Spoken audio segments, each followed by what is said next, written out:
Hi there, welcome to Transformer Trailer Sales. Today I'm going to be walking you through the 2025 Rpod 194. We are just going to start off with the back unit. If you notice up top, you are pre-wired for an observation camera. You're also pre-mounted for a Lippert collapsible stair system so that you can get up and periodically check all those seals, make sure everything's all good up there. If you'd like to get set up with either of those options, you can contact the parts department. They'll put together a quote for you. You also got your spare tires straight to your back. And coming along the passenger side, and for the bumper tube, you do get access on both sides. So typically, we're going to want to store your sewer hose. We currently have a brand new one located inside the front compartment, which is why it's not in here yet. But after your first use, it's definitely going to be the best place to store it, as it keeps most of the smell out of the unit. Right beside that, you do got your stabilizer jacks. The way those work is you're going to hook up a 3/4 inch drive tool, which we do have included inside that front compartment.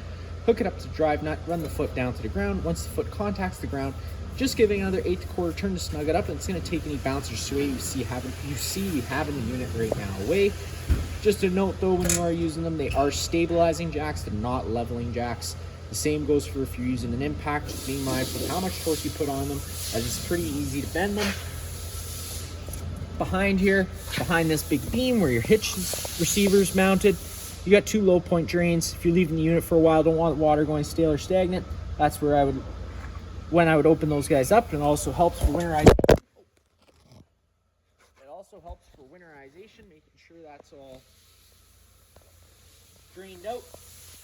Next, do with your 30 amp twist lock connection. Take a note of that notch there. It lines up with this notch on this side.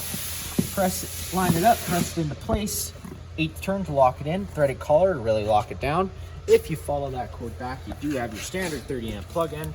Most campsites should have this and you can plug right on in, but let's say you have the unit at home and you want to run your fridge, or your campsite only has a 15 amp service, which is a standard household outlet. We do include that adapter. Just keep it in mind when you are using the adapter, it's really just to run your fridge, your lights, and charge up your battery. You're not going to be wanting to run your air conditioner off it, and whenever you are plugged in, you should always see that green light telling you have a successful power source. If the red light were to be on, it's telling you have a bad source of power. Next, you got your sewer outlet, taking that cap, twisting and pulling it off. You're taking note of those 2 ears there. It's the same 2 ears your sewer hose have. They just line up with the notches like so and twist and lock into place. And then you got your Murray valve, which is typically your cleaner water. You're always going to want to empty that last. And then you do have your black valve, which can be your dirtiest water filled from your toilet. You want to empty that first, as emptying the gray last keeps that hose that little bit cleaner. And whenever you're emptying your black tank, if you're noticing false monitor panel readings or just an odor around the unit, you do have your black tank flush. That just flushes out that tank, but always making sure you do read that caution sticker.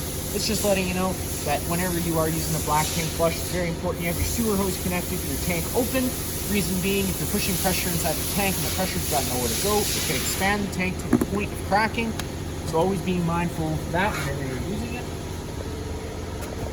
Coming a little further back. Got your service port for your hot water heater. Main thing you want to note, power switch turns on power to that other switch that's inside, and I'll go over that once we get there. And then you do got your pressure relief valve. So I'm just going to go over a quick note here. This is a tankless water heater, so if you've owned a trailer before, it might have had a tanked water heater, which typically you bypass during wintertime because you don't want antifreeze going inside of it. This is the complete opposite. You do want to run antifreeze through it.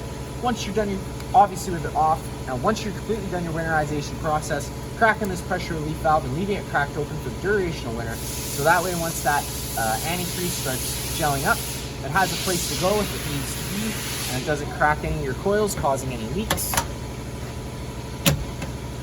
You got your fresh water fill, so if you're out boondocking or your site doesn't have water, put a garden hose in there, turn it on, and that's what fills your fresh tank. And that's what your water pump draws off. Right below, you do got this cap, and you remove that to drain your fresh tank. I currently summarized it, so that's why the cap is off. So we'll just screw that back on. Then if you're out of site with service, you get your city water connection. Thread a garden hose in there, turn it on. Don't need to run your water pump. It's automatically going to pressurize all those lines. Storage compartment inside here goes right through to the other side. Now you're going to notice this screw here holding in this false panel. This is where you're going to get access to your water pump for winterization. Right up front, you got your battery box. That's where your battery is. And then on the front frame, you got your battery disconnect switch. So if it's in the on position like it is now, the batteries are connected to the unit. Turn it over to the off position. The batteries would become disconnected from the unit. Right up front, underneath this cover, is going to be your standard propane tank. For changing it, it's pretty simple. You're just having to loosen off this wing nut, pull it off. That'll allow you to slide this cover right off. But for most day-to-day purposes, you can just flip this cap open. You get access to the tank that's right up front, counterclockwise all the way to open it up like any standard barbecue. Power tongue jack up front, manual overrider underneath that cap. Opening up this side compartment here, first thing I'll note, you got your little exterior shower/hose connection. Works pretty simple. Come over here, put this tab down. It's going to unlock this and pull that open. You got 2 notches on either side, lining them up with the notches on this side. Twist, lock into place. Then you have hot and cold water at this sprayer. Nice little feature. It does include hot water. Typically, sometimes they don't.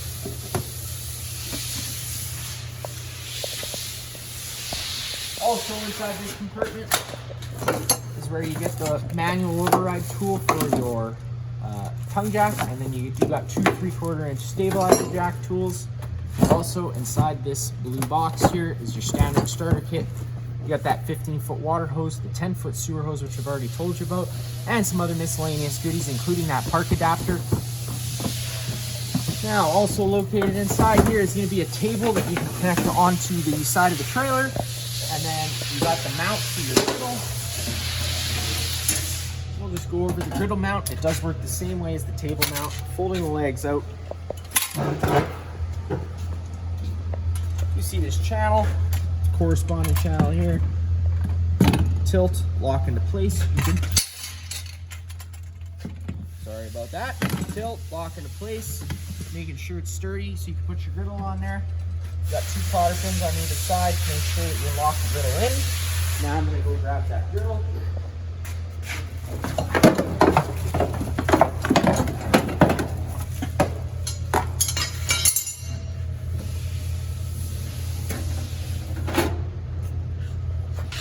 So you got 2 mounts on either side of the griddle. They slide on to the 2 posts here.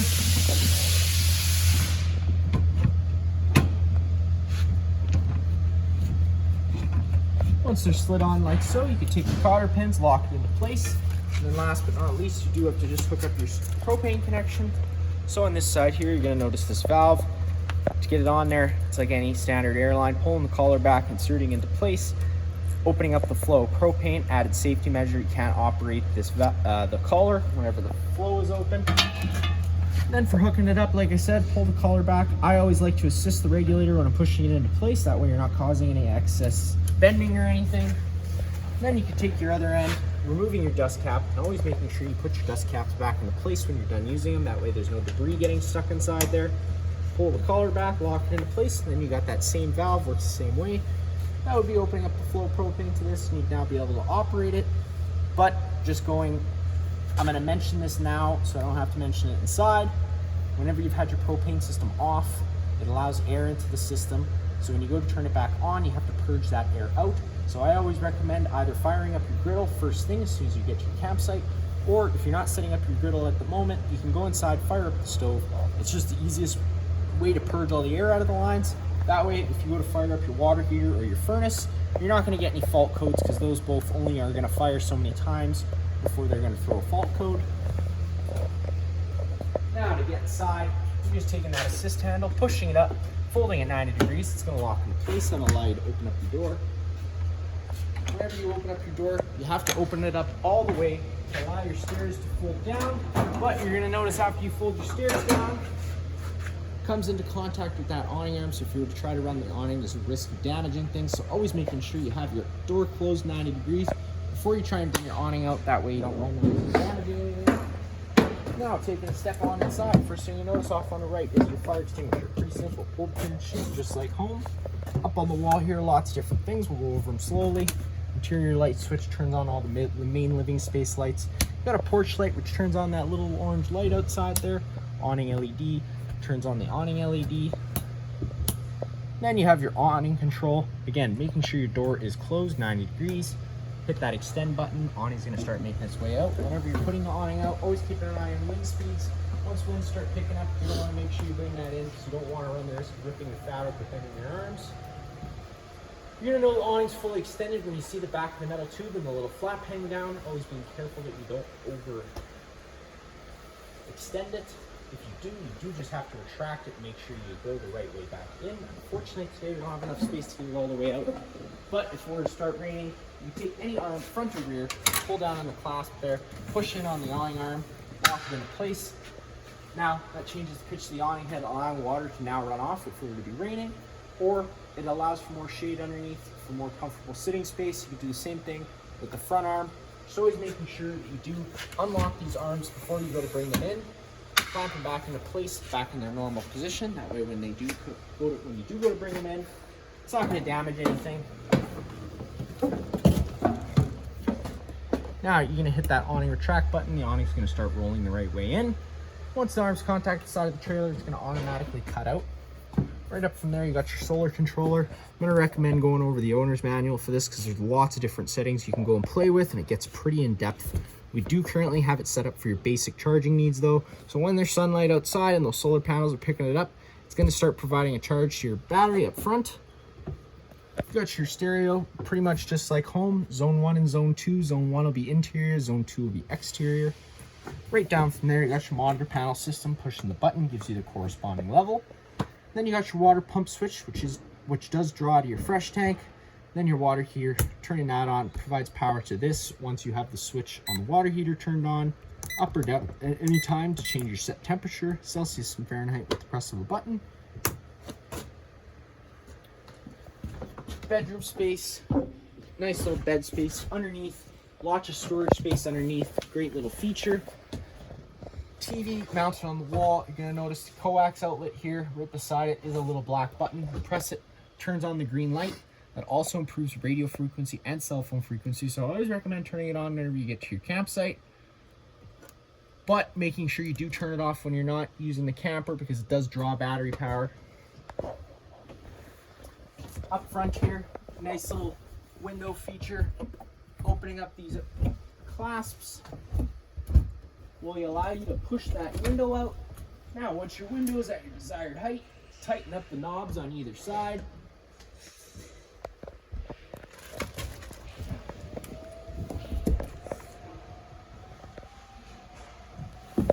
And that window is going to hold its own at that point. In case there was a nice breeze coming from the front, close your little bug screen. Perfect little window to air things out a little bit. It also has a shade in case you're sleeping, don't want sunlight peering in.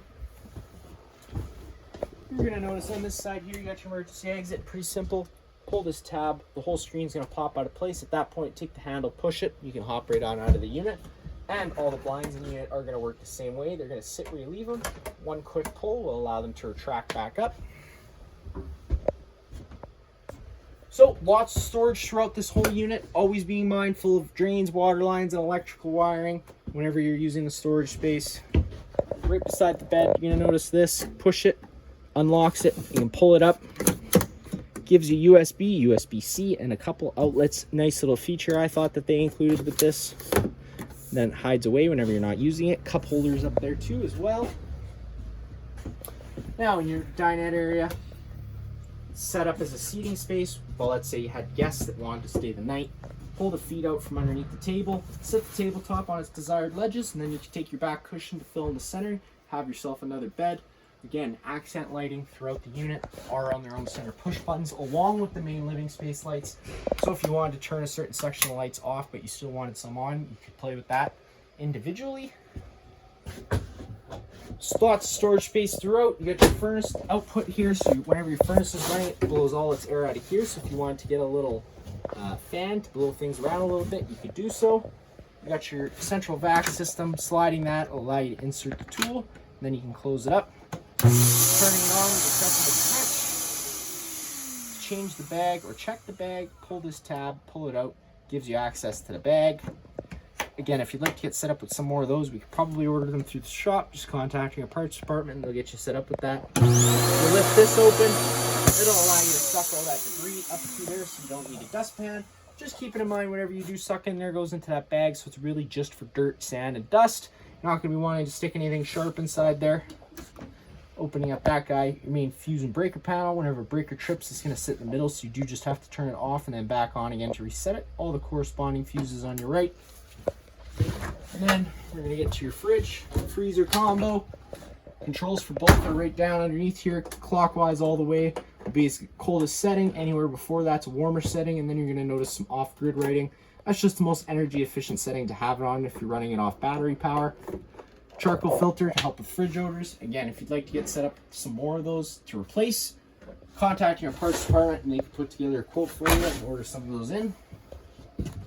Now into the kitchen area, great little space. Whenever you're running your stove, always recommend running a range hood so it helps evacuate those fumes. And since this unit is equipped with propane, you've got an LP detector right here near the ground. If this guy ever starts going off, don't panic. Just turn off the main supply of propane and open up some windows and vents to get some fresh oxygen inside here. But if it does go off while you're cleaning, it's very sensitive to cleaning chemicals, so use your best judgment whenever you are cleaning around it. Lots of storage all throughout. Convection oven, just like home, not much I'm going to show you there. Got your stove, being careful with the top as it is glass, pretty fragile. Turning it over to that high/light option while pushing in will get that to ignite itself. Again, I went over it outside, but I'm going to say if you've had the propane system off, always recommend firing this up first just for a few seconds just to purge all the air out of the lines. Easiest method to do so. You got knob accent lights as well. You can turn on and off. Sink, just like home. A nice little cutting board. Rpod includes. That does go over top of the sink too. On the wall here, you got your thermostat. Works pretty simple. Push and hold the power button to turn it on.